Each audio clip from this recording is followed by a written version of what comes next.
নাম হইল লালমানিক। আর আমার বাড়ি হইল সিরাজগঞ্জ ইনায়তপুরে। হ্যালো হ্যালো দাম হচ্ছে মনে করেন যে 310-20, কিন্তু নির্ধারিত দামের ইচ্ছা আমার হইলো 4 লক্ষের উপরে আমার। জি সবুজ, সকাল থেকেই আপনার সঙ্গে কথা হচ্ছে, পলিটেকনিক হাটে আছেন এবং আপনার মাধ্যমে আসলে ক্রেতা বিক্রেতা গরু ছবি আমরা দেখতে পাচ্ছি। বিক্রেতাদের খবর তো আমরা জেনেছি, ক্রেতাদের সাথে কি আপনার কথা হয়েছে কিনা, তাদের আগ্রহের জায়গাটা কেমন এবং সময়ের সাথে সাথে বিক্রিটা আসলে বাড়ছে কিনা, কি দেখছেন আসলে সবুজ?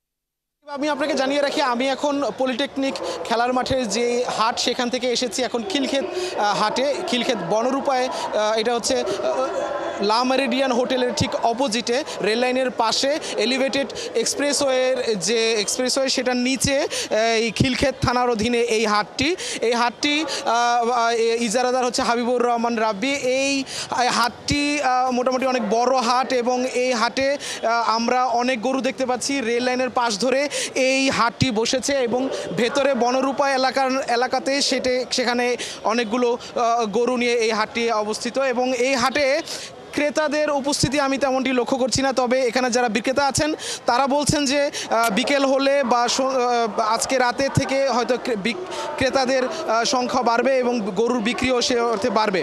তো গরু বিক্রি করার জন্য এখানে ক্রেতাদের যে উপস্থিতি সেটি খুবই কম এবং আমি কয়েকজন ক্রেতার সাথে কথা বলার চেষ্টা করেছিলাম।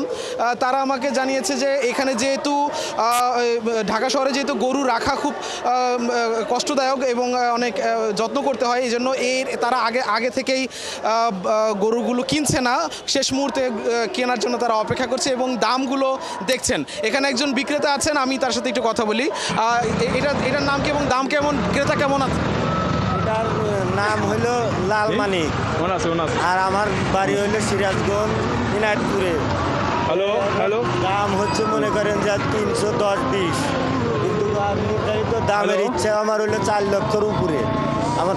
জি, কিন্তু ক্রেতা তো চাপছে না। আশা করি যে আগামী রাতের থেকে হয়তো বিক্রি হবে, আশায় আছি। আল্লাহ করলে বিক্রি হয়ে যাবে।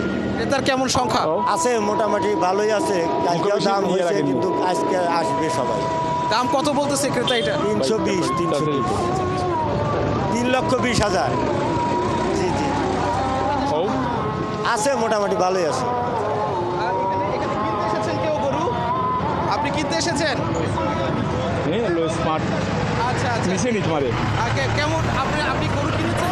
না, আমি গরু কেনার জন্য অলরেডি রওনা দিচ্ছি। এখন মার্কেটে আসি, গরুর দাম জিজ্ঞাসা করতেছি, কিন্তু গরুর ব্যাপারীরা বা যারা আছে, তবে দাম একটু বেশি এবং সবচেয়ে বড়ই লাগতেছে এবার ইজারা নিয়ে। নাকি আমি যেমনটি শুনছিলেন যে এখানে ক্রেতারা বলতেছে দাম বেশি, তারা অপেক্ষা করছে যে শেষ মুহূর্তে দাম আসলে কোথায় থাকে সেটার জন্য তারা অপেক্ষা করছে। একদম একদম, এবং আপনার মাধ্যমে আসলে আমরা দেখতে পাচ্ছি যে ক্রেতার চাইতে দর্শনার্থীর সংখ্যাটাই বেশি, অর্থাৎ বাজার যাচাই করতে এসেছেন এমন মানুষের সংখ্যাটা বেশি। নিশ্চয়ই আরও কথা হবে, আরও আপডেট আপনার কাছ থেকে আমরা পাবো। আমাদের